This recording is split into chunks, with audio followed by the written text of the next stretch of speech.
Moisés: yo soy el que soy, y digo: así dirás a los hijos de Israel: yo soy, me envió a vosotros.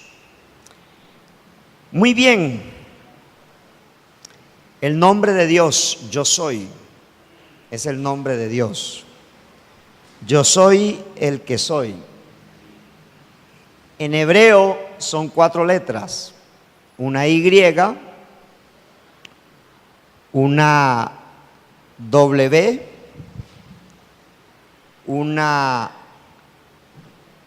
H y una V. Yahvé o Yeshua o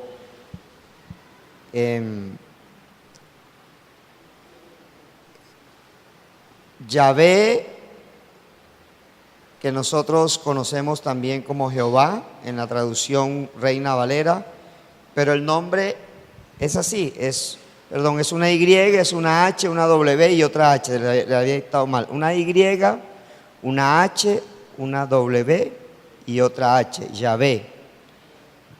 El verbo que se usa allí es el verbo ser, que en hebreo es el verbo ayak. Se escribe H-A-Y-A-H, que es el verbo ser, allá, el verbo ser. Cuando Dios se le presenta a Moisés para enviarlo a Israel, la pregunta de Moisés parece algo atrevida, parece algo de pronto salida de un contexto o salida de tono, porque Moisés le está hablando con Dios, pero la gran pregunta es si él está hablando con Dios, y si él sabe que está hablando con Dios, ¿por qué le pregunta el nombre? O sea, ¿qué está buscando Moisés en preguntarle el nombre a Dios?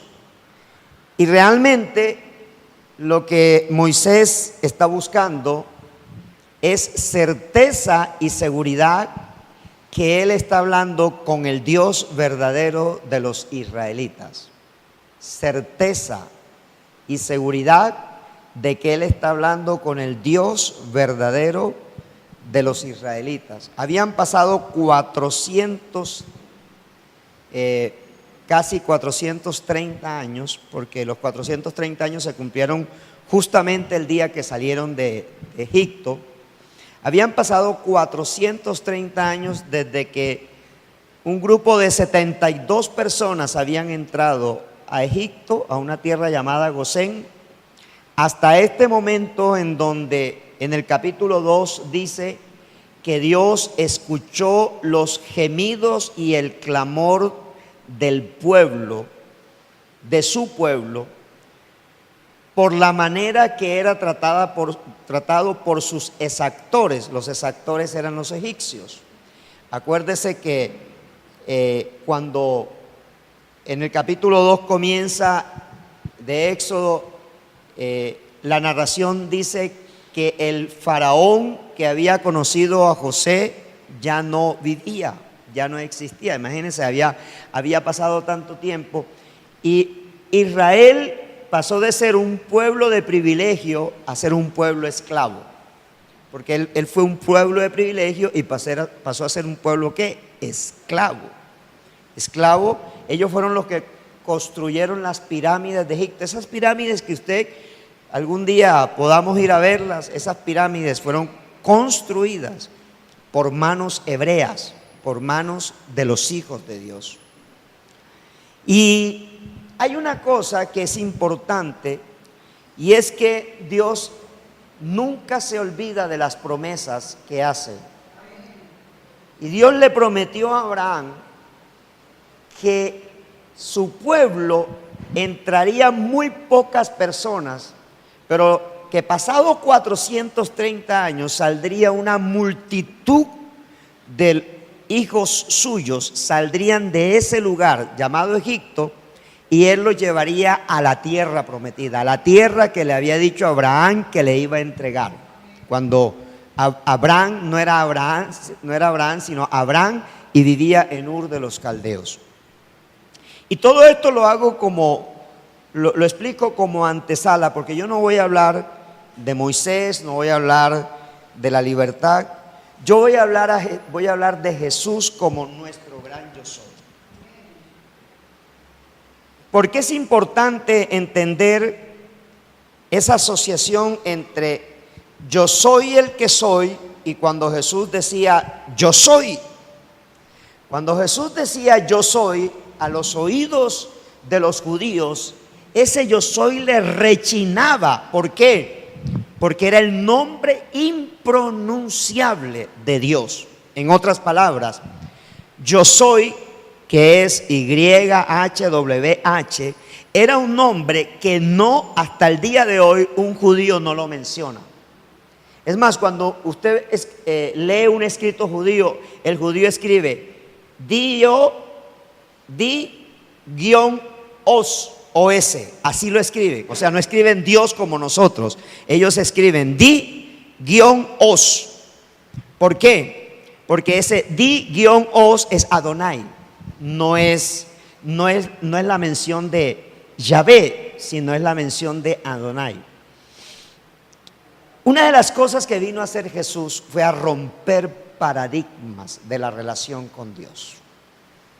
Paradigmas. Cambiar la religión por relación. ¿Qué vino a hacer Jesús? ¿Cambiar qué? Religión, ¿por qué? Por relación. Jesús nunca dijo Adonai. Jesús nunca dijo Yahvé.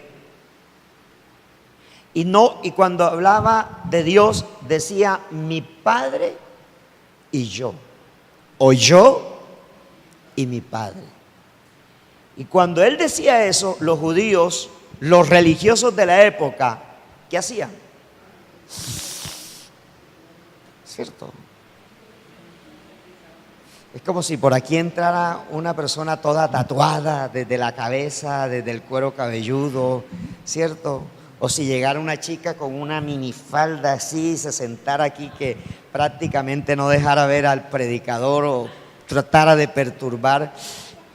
La iglesia deja de escuchar el mensaje y se centra en esa persona. La iglesia deja de escuchar el mensaje y se centra en eso que está llamando la atención porque se sale del paradigma religioso. Cuando Jesús iba a la casa, entraba no a la casa de los religiosos. O sea, Jesús solamente entró a la casa de un religioso llamado Simón, porque lo invitó y ni siquiera fue capaz de lavarle los pies. Ese día los pies se los lavó la hermana de Lázaro con un aceite que ella tenía exclusivamente en un frasco de alabastro, muy costoso. ¿Se acuerdan que hasta el Judas tacaño dijo que con eso podían sostener a no sé cuántas personas durante un año? Jesús entró en la casa del pecador porque él dijo que él había venido a aquellos que estaban enfermos y no por los que estaban sanos. ¿Quiénes estaban sanos? Aparentemente, ¿quiénes? Los judíos, los religiosos de su época. ¿Quiénes estaban enfermos? Zaqueo, el publicano, la mujer samaritana, la prostituta. O sea, él entró a comer en lugares donde un religioso no iba.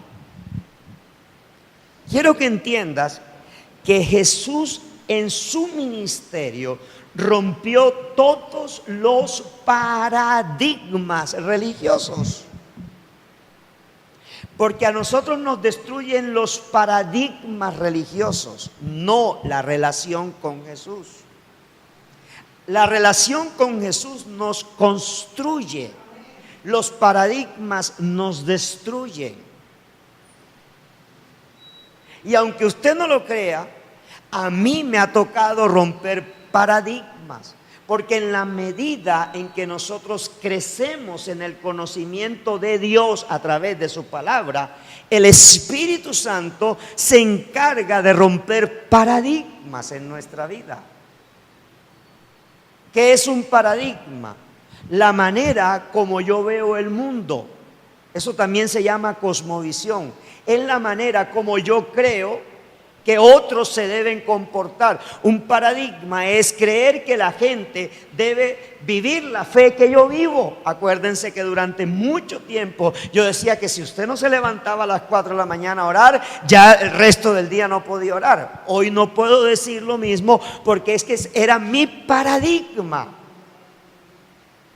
Y yo no puedo edificar una iglesia con mis paradigmas, sino que tengo que edificar la iglesia con la visión de Dios. Estamos allí. Entonces, Jesús vino a romper un paradigma llamado yo soy. Y Jesús, en el solo libro de Juan, 23 veces dice yo soy. En el solo evangelio según San Juan dice 23 veces yo soy. O sea, 23 veces Jesús está diciendo soy Dios. Soy Dios. Está diciendo 23 veces. Y en Juan, de esas 23 veces, 7 veces el yo soy representa algo de la deidad. O sea, el yo soy tiene una simbología de la relación de la deidad con el hombre. Pregunto, ¿quién encontró a Moisés? O hago la pregunta, ¿Moisés fue a buscar a Dios o Dios fue a buscar a Moisés? Dios fue a buscar ¿a quién? A Moisés, porque Moisés se encontraba haciendo un trabajo laboral. Él estaba cuidando ovejas de su suegro llamado Jetro. Y él estaba en un lugar llamado el Monte de Dios. Y en ese lugar él tiene una visión. Estamos allí. Entonces quiero que entiendas que nunca el hombre puede buscar a Dios porque no tiene la capacidad de buscar a Dios. Por eso Jesús vino al mundo. Y Jesús vino al mundo porque la promesa de Dios es inmanencia. Es un Dios trascendente. Nadie lo puede ver, nadie lo conoce. Está está en un cielo que nadie lo puede ver. Pero ese Dios decidió ser Emanuel. O sea, ese Dios decidió ser con nosotros, pero en este momento no es Dios con nosotros, sino Dios dentro de nosotros. Estamos allí, es Dios dentro de nosotros. En el Antiguo Testamento, Emanuel era Dios con nosotros, pero en el Nuevo Testamento es Dios dentro de nosotros.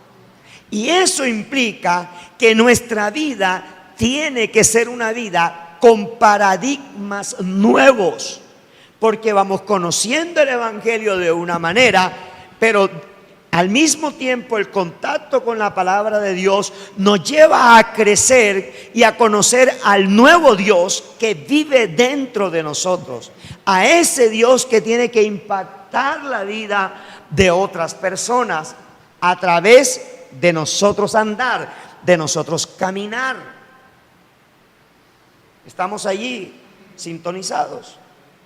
Entonces, cuando Jesús decía yo soy, yo no sé si existía el peinado pum. ¿Se acuerda del peinado pum? Todos los pelos parados, ¿cierto? Y con colores, ¿no? Sí, entonces el peinado pum yo no sé si existía. Pero cuando Jesús decía yo soy, entonces la cabellera de todos los religiosos... ¿Por qué? Porque él decía, decían ellos, y este blasfemo. O sea, imagínense que Jesús, al bendito Jesús, solamente le gustaba sanar en días de reposo. Al bendito Jesús le gustaba levantar paralíticos en el día de reposo. Al bendito Jesús resucitó a la hija de una mujer en día de reposo. Lázaro en un día de reposo salió de la tumba. O sea, Jesús experto en romper paradigma. Primer milagro de Jesús, Juan capítulo 2. El primer milagro de Jesús no fue una sanidad física, no fue sanar un cáncer, no fue destapar los ojos, no fue destapar los oídos, perdón, abrir los ojos y destapar los oídos. El primer milagro de Jesús fue romper un paradigma. ¿Cuál era el paradigma? Tomar los jarrones que era para la purificación, llenarlos de agua y convertirlos en vino. Cuando usted lee Juan capítulo 2, dice que los únicos jarrones que encontraron disponibles y vacíos eran los jarrones para la purificación, o sea, donde las personas tenían que limpiarse y lavarse las manos y lavarse los pies, y los sacerdotes hacer el ritual del casamiento y de la boda, y esos jarrones eran los únicos disponibles y los llenaron de agua. Y cuando iban camino al maestresala, el maestresala no dijo que probó agua, sino que probó ¿qué? El mejor vino. ¿Estás entendiendo, iglesia? Entonces observa estos 7 yo soy del Señor. Primer yo soy el pan de vida. San Juan capítulo 6, versículo 35, y lo repite en el versículo 41, luego en el versículo 48 y luego en el versículo 51. Juan capítulo 6, versículo 35 dice: Jesús les dijo: yo soy el pan de vida, el que a mí viene nunca tendrá hambre, y el que en mí cree no tendrá sed jamás. ¿De dónde sale esto? Entonces esto sale de Isaías 55, versículo 1. Isaías capítulo 55, versículo 1. Entonces cuando llegamos a Isaías 55, nosotros no entendemos muchas veces, y yo he escuchado barbaridades que se dice de Isaías 55, 1 para decir que vayamos a comprar casas, carros, becas, perros. Pero no se trata de eso. Isaías 55, 1 dice: a todos los sedientos venid a las aguas, y a los que no tienen dinero venid, comprad y comed. Venid, comprad sin dinero y sin precio vino y leche. ¿Por qué gastáis el dinero en lo que no es pan, y vuestro trabajo en lo que no sacia? Oídme atentamente y comed del bien, y se deleitará vuestra alma con grosura. Isaías 55, 1 al 2 está hablando acerca de lo gratis que es la salvación. O sea, que no hay dinero para comprarlo. ¿Por dónde pecó Eva? ¿Por dónde pecó Eva? ¿O por dónde completó su pecado? Por la boca. O sea que el pecado comenzó en el estómago. Y Jesús plantea que Él es el único que puede saciar toda nuestra hambre espiritual. Toda. Yo soy el pan de vida. Y eso creó un resquemor. Porque lo que Él estaba, ¿sabe qué dice ahí en Mateo 6? Cómanme a mí, cómanme a mí, beban de mi sangre. Para Nerón, el emperador Nerón romano, decía que los cristianos éramos caníbales porque comíamos gente, o sea, nos comíamos a un tal Jesús y nos bebíamos la sangre de un tal Jesús. Entonces decía, esos son unos caníbales. Por eso entonces él los colocaba como chimeneas en el Coliseo romano, porque nosotros éramos caníbales en el pensamiento de Nerón. ¿Está entendiendo eso, iglesia? Él dice: yo soy el pan de vida. En otras palabras, ¿por dónde comenzó el pecado? Comenzó por el estómago. Yo vengo a llenarte tu estómago, pero no el físico. Te vengo a llenar primero el estómago espiritual. Porque como humano nosotros buscamos solucionar los problemas materiales humanos. Desde que nació el hombre, yo le decía a mi esposa: ¿usted sabe de dónde nació la mendicidad y la pobreza? ¿Dónde aparece por primera vez? En la Biblia. O sea que las personas pidiendo en la puerta de las iglesias, como usted lo ve en una iglesia católica, eso nació en la Biblia. Eso nació en la misma Biblia. ¿Dónde encuentra usted que un cojo está en el templo de la Hermosa pidiéndole a Pedro y a Juan? Y eso sucedió hace más de 2000 años. En la misma Biblia. ¿Dónde aparece usted un paralítico esperando que un ángel mueva las aguas para él llegar? ¿Dónde lo encontró? 44 años esperando llegar. O sea, imagínense, mire la mentalidad que muchas veces 44 años esperando y llega Jesús y le hace el milagro así. Le dice, yo soy el que habla contigo. Dame tu mano, levántate. Llegó un ciego de nacimiento. Dice, yo no sé. Yo solo sé que yo no veía y ahora veo. Si él es pecador, no sé. Si él es el Hijo de Dios, no sé. Yo solo sé que yo nací sin vista y yo ahora veo. Porque Él es el pan de vida. ¿Por qué te preocupas de lo que has de comer o de lo que has de beber? Si tu preocupación debe ser buscar el reino de Dios y su justicia, que todas las demás cosas te van a ser añadidas.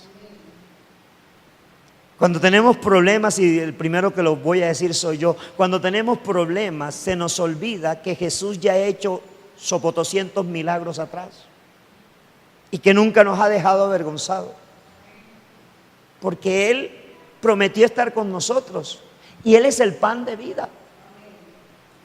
Cuando nosotros celebramos la cena del Señor, nos lo estamos comiendo literalmente a Él, desde el sentido espiritual. Y su sangre la estamos bebiendo en esa representación simbólica del jugo de la vid o del vino. Simbólicamente.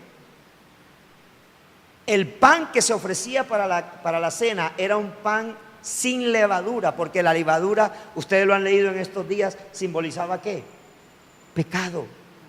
Por eso el pan que se tenía que ofrecer como ofrenda en el altar de bronce era un pan sin levadura. Y ese pan sin levadura estaba simbolizando a Jesús, era tipo de Jesús. Jesús es el pan de vida, pero Jesús como pan de vida no tiene levadura porque Él no tiene pecado.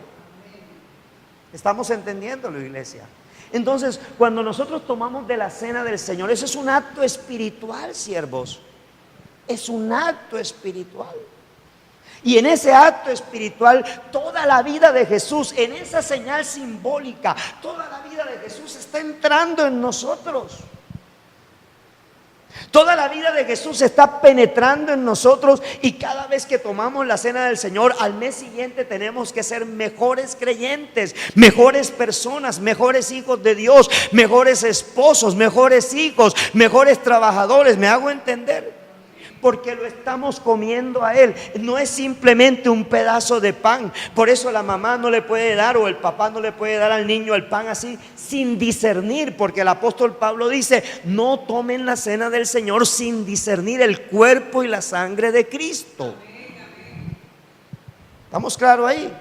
Porque hay que entender que en la cena del Señor nosotros estamos poniendo el discernimiento de quién es Cristo, nuestro Salvador. Él pagó el precio. Su cuerpo puesto en un madero satisfizo el precio que exigía el Padre por nuestro pecado.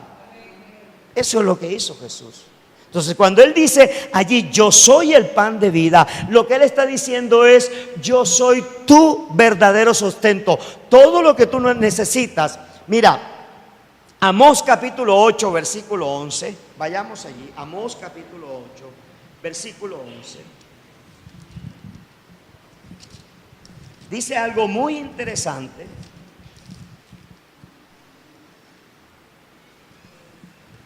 Amós capítulo 8, versículo 11 dice: he aquí vienen días, dice Jehová el Señor, en los cuales enviaré hambre a la tierra, no hambre de pan, ni sed de agua, sino de oír la palabra de Jehová. ¿Qué hambre va a mandar el Señor? ¿Qué sed va a mandar el Señor? ¿De qué? De oír la palabra. Jesús es la palabra. Pero Él está diciendo: yo soy tu verdadero pan. Es decir, tu verdadero alimento es que la vida del hombre no consiste en bienes terrenales. La vida del hombre es eterna. sea que Cristo venga antes o yo parta primero. Lo importante es que tengamos como herencia la vida eterna. Mira, los famosos se mueren, ¿o no? En esta semana se murió María Dolores Pradera. Los famosos se mueren. Todos los famosos se mueren. Los médicos se mueren. Los artistas hoy son, ¿sí? Diomedes Díaz era Diomedes Díaz y se murió. Y el otro hijo se murió. ¿Y qué queda? La música grabada. Pero a nosotros, la Biblia no dice que morimos, sino que dormimos. Dormimos. Porque a nosotros nos espera la resurrección de los muertos o alzados si estamos vivos en ese momento. Segundo, yo soy.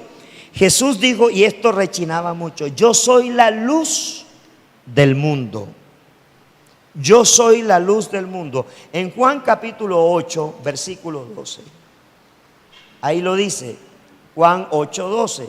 Otra vez Jesús les habló diciendo, yo soy la luz del mundo. El que me sigue no andará en tinieblas, sino que tendrá la luz de la vida. Y mire lo que dicen los fariseos en el 13.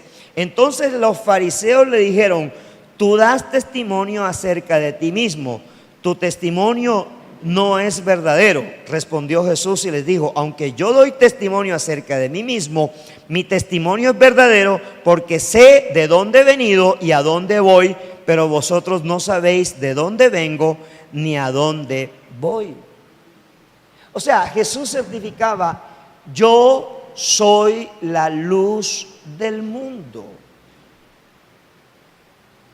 Solo hay dos maneras de vivir la vida espiritual: o en el reino de las tinieblas o en el reino de la luz. No hay otro lugar, no existe el limbo. ¿Sí? Y en Efesios capítulo 2, de versículo 4, dice, vosotros antes erais de vuestro padre el diablo. Y en Juan también lo dice, ustedes son hijos del diablo. Porque cuando uno no está en la luz, es hijo del otro bando. Punto, no hay más. ¿Sabe qué? Y hay un paradigma que Jesús rompió, es que el evangelio no es portarse bien, sino es vivir de la gracia de Dios, que es diferente. El evangelio no es un asunto de que yo me porte bien para que me vaya bien. El evangelio es un asunto de que la gracia de Dios me alcanza, que ya yo no deseo seguir pecando. Eso es el evangelio.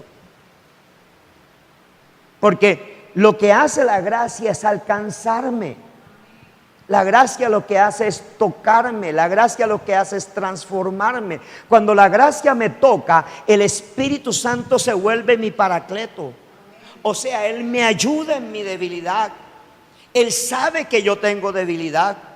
Él sabe que yo puedo pecar si Él no está a mi lado y si Él no está dentro de mí. Entonces Él me anima, entonces Él me dice, vete de este lugar. Entonces Él me dice, no sigas hablando con esa persona. Entonces Él me dice, no sigas andando con esos amigos. Entonces Él me dice, ve y muéstrate al sacerdote y confiésale tus pecados, porque Él es la luz del mundo.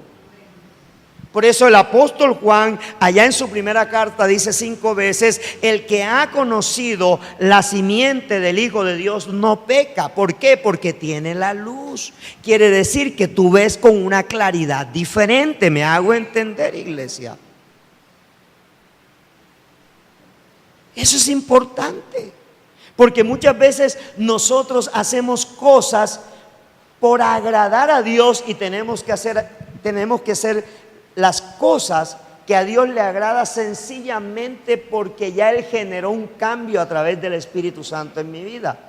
Y Él dice, yo soy la luz del mundo. Entonces mis ojos están iluminados a través de la palabra del Señor. Tercer yo soy. El tercer yo soy de Jesús dice, yo soy la puerta de las ovejas. Yo soy la puerta de las ovejas. ¿Por qué es importante el tema de las puertas? Porque resulta que en el Antiguo Testamento las puertas simbolizaban los lugares de reuniones de la gente sabia de una nación. En las puertas se cerraban negocios. En las puertas se juzgaban eventos de la ciudad. Entonces, cuando Jesús dice, yo soy la puerta, es porque los judíos creían que el Hades tenía una puerta. Y Él está diciendo, la única manera de poder entrar al reino de mi Padre es a través de mí. No hay otra manera de entrar, ¿sí? Y Él dice, yo soy la puerta de las ovejas. ¿Quiénes son las ovejas? Nosotros. ¿Y quién es la puerta? Es Él. Entonces a ese le preguntan a uno, pastor, la salvación se pierde. Y yo puedo decirle, en Cristo la salvación nunca se pierde. Porque Él no pagó el precio para que la salvación se perdiera. La salvación la pierdo, que es diferente, la pierdo, pero no se pierde. Que son dos expresiones diferentes. Yo la pierdo porque para yo llegar a la salvación, ¿qué tengo que hacer? ¿Qué tengo que hacer? ¿Qué tengo que hacer? Entrar por la puerta. Yo entro por la puerta. ¿Cómo se llama la puerta? Entonces, el que a mí viene, yo no lo echo. Ese es el texto preferido de las cuarentonas, ¿no? Y sin marido. El que a mí viene, yo no lo echo fuera. Pero es lo que Jesús está diciendo. El que a mí viene, yo no lo echo fuera. Y Él está diciendo, yo soy la puerta. Entonces, la única manera de que yo sea salvo es que yo entre por la puerta. Entonces yo entro por la puerta, y cuando yo entro por la puerta, ¿qué soy? Salvo. Ahora, si yo le digo a la puerta, puerta, ábrete porque no quiero estar más aquí, entonces Él no me va a cerrar la puerta para, ¿sí? Él no hace como los shows de la mujer que no dejan ir al marido, ¿no? ¡Ay, tú no te vas! No, Él abre la puerta y sale. Ahora, cuando yo salgo de la puerta, ¿qué perdí? Mi salvación. Pero yo decidí salir de la puerta. Allá atrás nadie me dio una patada para salir de la puerta. Yo solo. De la misma manera, yo solo tengo que tomar la decisión de entrar por la puerta. ¿Me hago comprender? Por eso la salvación es individual. Y nos salvamos individual. Ay, pastor, pero ustedes hablan de la familia, pero es individual, es personal. Mi esposa es la única que tiene que saber si ella es salva, y yo soy el único que tengo que saber si yo soy salvo. Yo no puedo asegurar que mi esposa es salva. Ella no puede asegurar que yo soy salvo, aunque yo predique la palabra. Solo lo puede asegurar Jesús.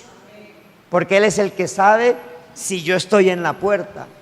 Y el siguiente yo soy es, ¿sí? Yo soy la puerta ¿de qué? De las ovejas.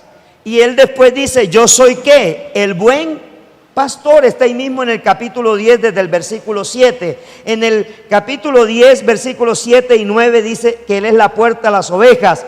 Y en el versículo 11 y 14 del mismo capítulo, Él dice, yo soy el buen pastor. Entonces, una vez que yo entro por la puerta como su oveja, ¿a dónde entré? Al redil.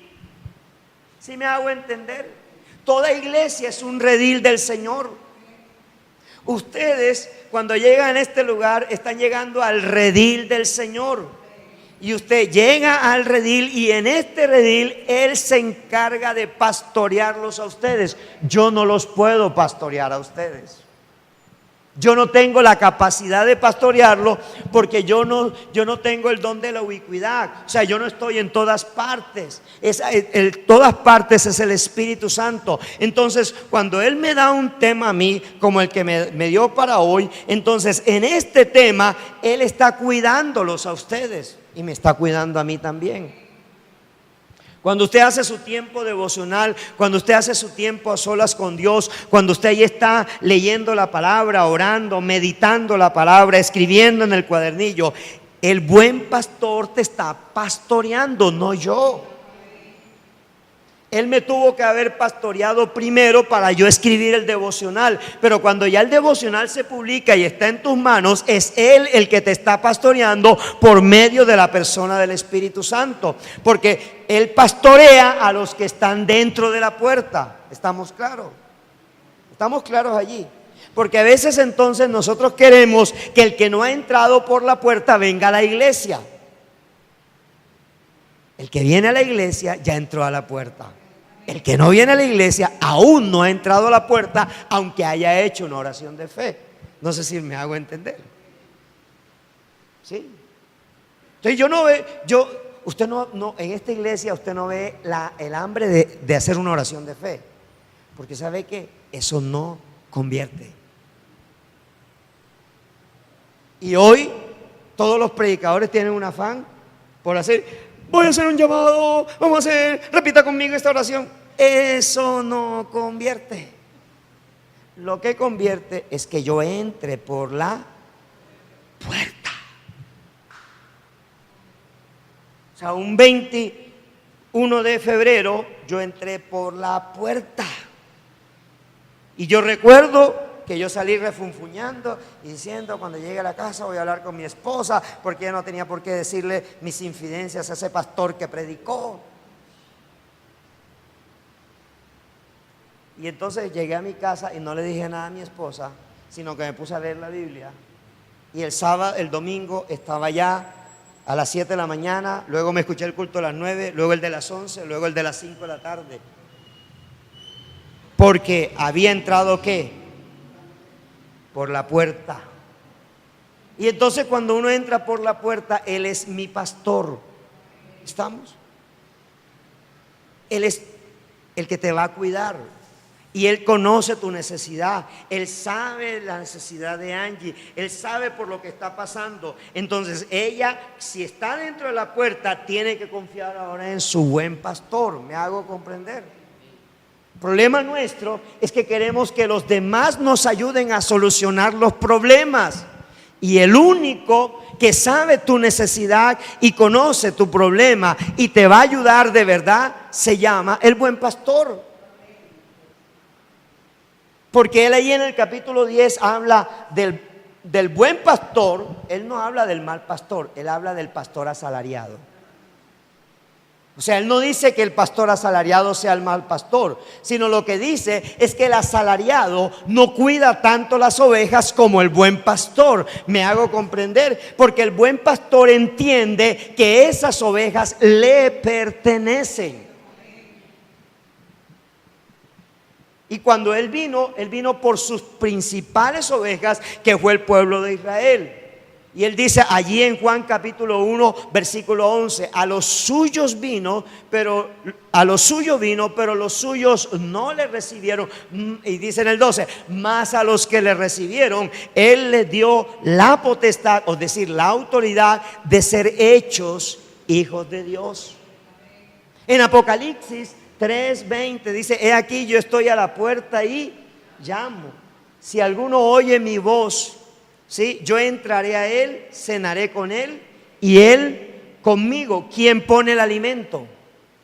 Jesús. Nadie más lo pone Jesús. Él da la comida porque Él es el pan de vida. ¿Estamos allí? Entonces tenemos primero: yo soy el pan de vida. Segundo, yo soy la luz. Tercero, yo soy la puerta. Cuarto, yo soy el buen pastor. Quinto, yo soy, que aparece allí en Juan: yo soy la resurrección y la vida. Está en Juan capítulo 11 versículo 25, que es